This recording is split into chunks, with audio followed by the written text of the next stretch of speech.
नमस्कार दोस्तों, मैं शुक्ला सर एक बार फिर से आप लोगों के साथ आ गया हूं और इस वीडियो में हम बात करने जा रहे हैं कि हम अपने बच्चों को इंजीनियर बनाएं या फिर डॉक्टर। आप समझ चुके होंगे कि आज का जो हमारे वीडियो का थीम है, जो मैं आज डिस्कस करना चाहता हूं, जिसका फुल एनालिसिस करना चाहता हूं, वो ये है कि हम अपने बच्चे को इंजीनियर बनाए या फिर डॉक्टर। ठीक है, तो चलो देखते हैं, शुरुआत करते हैं। इसमें हम 4-5 पॉइंट पर डिस्कस करेंगे और ये मेरा हम्बल रिक्वेस्ट है आप सभी पेरेंट्स से और बच्चों से भी जो इंजीनियर या डॉक्टर बनना चाहते हैं कि इस वीडियो को आप बीच में स्किप मत कीजिए, क्योंकि जब आप वीडियो बीच में स्किप करके चले जाते हैं तो वीडियो का जो फाइनल रिजल्ट है वो क्या है वो आपको नहीं पता चलेगा। क्योंकि जितने पॉइंट हम यहाँ डिस्कस करने जा रहे हैं वो सभी पॉइंट बहुत ज़्यादा महत्वपूर्ण है। ज़्यादातर हमारे मन में ये बात होती है कि हम अपने बच्चे को डॉक्टर बना दें या इंजीनियर बना दें। नो डाउट, ये दोनों ही डॉक्टर और इंजीनियर बहुत नोबल प्रोफेशन होते हैं, बहुत प्यारे होते हैं और दोनों ही देश के निर्माण में, राष्ट्र के निर्माण में अहम भूमिका निभाते हैं। किसी भी देश की जो जीडीपी होती है वो इन्हीं लोगों से अच्छी होती है। अब ऐसे थोड़ा सा समझिए इस बात को कि अगर देश में अच्छे डॉक्टर्स हैं तो लोग बीमार नहीं होंगे, जब लोग बीमार नहीं होंगे तो वो काम पर डेली जाएंगे और जब वो डेली काम करेंगे तो देश का ग्रोथ होगा, जीडीपी बढ़ेगी। और किसी देश में अगर अच्छे इंजीनियर्स होंगे तो मान लीजिए कि कोई कंस्ट्रक्शन करना है, उसे वो बेहतर तरीके से करेंगे जिससे कि उसका कॉस्ट भी कम आएगा और वो ड्यूरेबल होगा, ज़्यादा दिनों तक चलेगा। तो राष्ट्र को मजबूत करने के लिए इंटरनल जो ताकत है किसी राष्ट्र का, वो इंजीनियर और डॉक्टर से डिसाइड होता है। हालांकि इसमें कई पिलर्स हैं जिस पर हम डिस्कस करेंगे। अब हम ज़्यादा वक्त आपका नहीं लेंगे और अब शुरू करेंगे कि कैसे एक एक चीज़ों को हम विश्लेषण में लाएंगे। ठीक है, तो सबसे पहले कहानी शुरू करते हैं कि आपका बच्चा अभी फर्स्ट क्लास में है। इसके पहले मैं एक और बात आप लोगों को बताना चाहूँगा कि कौन सा बोर्ड चुने, कौन सी स्कूल चुने, इन सब से रिलेटेड वीडियोस हमने अपलोड किए हैं और लगातार कर भी रहा हूं मैं, क्योंकि ये बहुत बेसिक चीज़ें हैं, लेकिन यहीं पे मुश्किलें होती हैं पेरेंट्स को और यहीं पे मुश्किलें होती हैं ज़्यादातर लोगों को कि हम कौन से करियर में अपने बच्चे को ले जाएं। तो आइए बात करते हैं इंजीनियर और डॉक्टर की। डॉक्टर और इंजीनियर,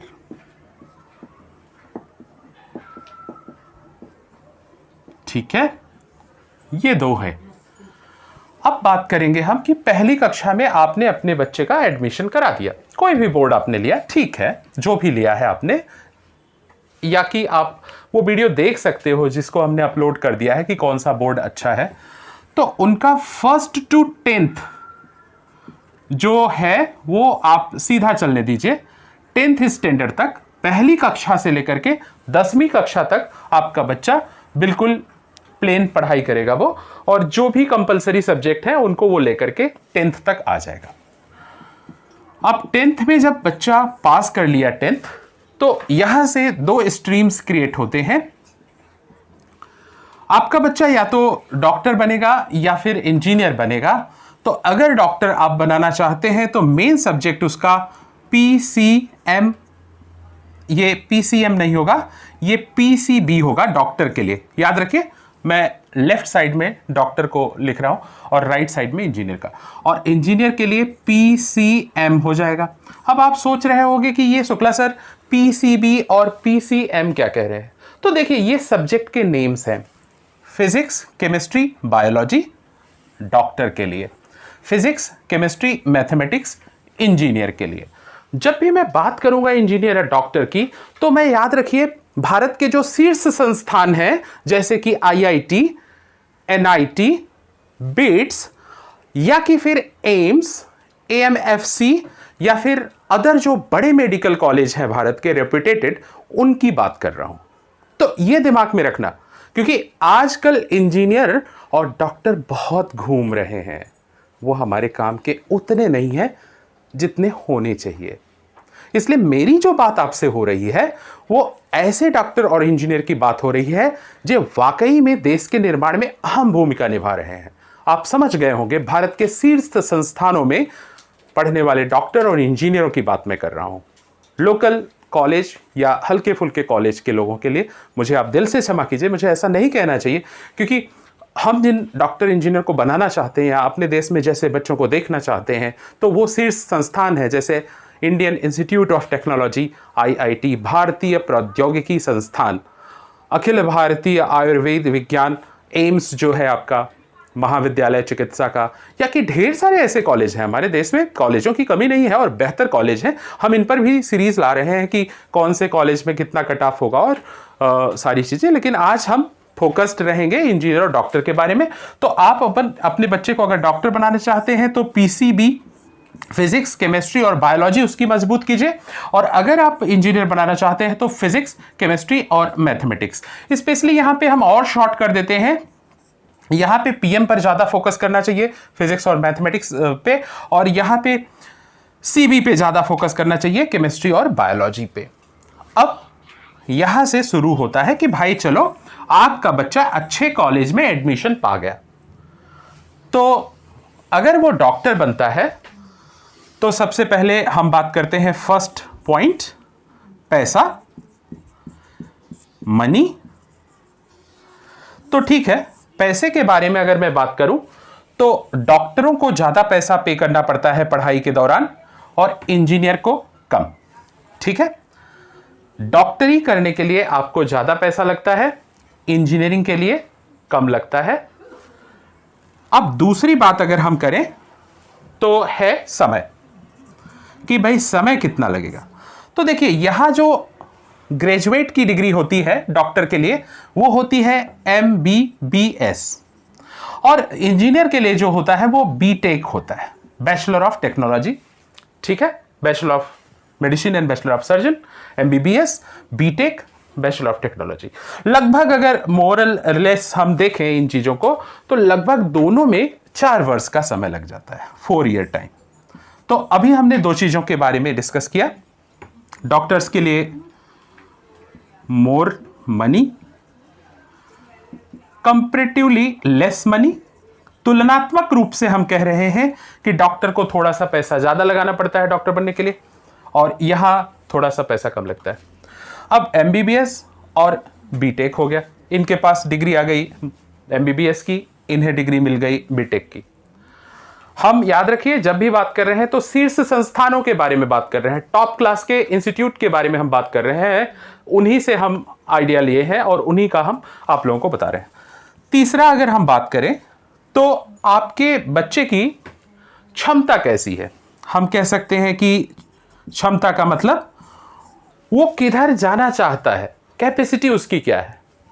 अगर उसकी कैपेसिटी दोनों नहीं बनने की है तो जबरदस्ती आप उसे इस फील्ड में मत लाइए, क्योंकि साइंस, मैथमेटिक्स यूनिक सब्जेक्ट है, मजबूत सब्जेक्ट है, इन्हें सब लोग पूरा नहीं पढ़ पाते हैं, काफ़ी बच्चे बीच में भी छोड़ देते हैं। इसलिए पहले आप देख लीजिए कि आपका बच्चा चाहता क्या है, क्या करना चाहता है, वो कितनी गहरी रुचि है सब्जेक्ट में। तो मान लो अच्छा है वो पढ़ने में, तो ठीक है, आप इस तरीके से रास्ता चुनेंगे। अब हम बात करेंगे कि ये सारी चीज़ें हो जाने के बाद में जब बच्चा आपका MBBS या BTech कर लेता है तो याद रखो कि BTech में अच्छी कंपनियां आना शुरू हो जाती हैं और आपके बच्चे का सिलेक्शन हो जाता है, और मिनिमम उसका 6 लाख to 1 और 2 करोड़ तक पैकेज जा सकता है, 1 to 2 करोड़ तक पैकेज जाएंगे उसके। लेकिन यहां पे अभी थोड़ी सी मुश्किलें हैं, क्योंकि MBBS जब करेगा बच्चा तो या तो उसे गवर्नमेंट कॉलेज में जाकर के चिकित्सा करना होगा, लोगों का इलाज करना होगा, या खुद का अपना वो क्लिनिक चालू करेगा। तो जब वो क्लिनिक अपना सेट करेगा तो उसे पैसा खुद देना पड़ेगा, उसे इंस्टेंट पैसा नहीं मिलेगा। तो अगर हम बात करें यहां पे तो BTech जो है वो आपका थोड़ा सा ज्यादा हेल्प कर पा रहा है बच्चा, क्योंकि इमीडिएट वो पैसा कमाना शुरू कर देता है। देखिए, मूल मकसद कहीं ना कहीं पैसा होता है, मूल मकसद कहीं ना कहीं पैसा होता है, क्योंकि आप इतनी बड़ी फीस पे करके जब बच्चे को पढ़ाते हैं तो आप भी थक चुके होते हैं, घर के पूरे पैसे दांव पे लग चुके होते हैं, तो आप सोचते हैं कि जल्दी से जल्दी बच्चा कम से कम कुछ कमाना शुरू करे। तो मैं यहां पे कह रहा हूं कि BTech is good then MBBS, because यहां पैसा बच्चे को मिलना शुरू हो जाता है। यहां अभी काम बाकी है, यहां पे उसे एमडी करना पड़ता है, तब जाकर के वो कहीं मैच्योर डॉक्टर बन पाता है। और एक बात याद रखो कि जब वो एमडी करता है तो भी पैसे आपको देने पड़ते हैं, और एट लास्ट फिर से आपको एक क्लिनिक सेट करना पड़ता है या एक हॉस्पिटल बनाना पड़ता है, या अगर वो गवर्नमेंट जॉब में जाता है तो उतना बड़ा पैकेज नहीं मिल पाता है उसे। तो यहां ज्यादा आपके खर्च हैं और यहां कम खर्च में ज्यादा आपको मिल रहा है। यहां हम उन बच्चों के बारे में बात कर रहे हैं जो टैलेंटेड हैं, हम उन बच्चों के बारे में बात नहीं कर रहे हैं जो एनी हाउ मैनेज कर रहे हैं कोर्स को। ये टैलेंटेड बच्चे हैं जिन्हें पैकेज मिल जाता है। और अगर बच्चा आपका इसके बाद पढ़ना चाहता है तो उसके पास भी एमटेक करने के ऑप्शन है, वो एमटेक कर सकता है या फिर पीएचडी आगे कर सकता है। तो ये सारी चीजें संभावनाएं उसमें भी है, आगे की पढ़ाई है, इसमें भी है। लेकिन अब देखिए आगे क्या होगा। आप कहना चाहते हो कि शुक्ला सर आप कह रहे हो कि एमबीबीएस बेकार है। मैं दोनों में किसी को बेकार नहीं कह रहा हूं, ये बात क्लियर कर लो भाई, आप मुझे ब्लेम मत करो, मैं समझा रहा हूं। यहां पेरेंट्स काफी पैसे लगा चुके होते हैं और उनके हाथों में पैसा नहीं आया होता है एमबीबीएस में, लेकिन यहां पैसा आना शुरू हो जाता है। तो उस व्यू से आप देखिएगा। जो फोर्थ पॉइंट हम डिस्कस करना चाहते हैं कि जब ये बच्चे काम करना शुरू कर देते हैं तो रिटायरमेंट, तो भाई साहब का रिटायरमेंट 60 पर हो जाएगा। क्यों? क्योंकि ये किसी फॉर्म में काम करेंगे, किसी संस्थान में काम करेंगे, तो इन्हें रिटायर किया जाएगा 60 पे। लेकिन यहां रिटायर का कोई उम्र नहीं है।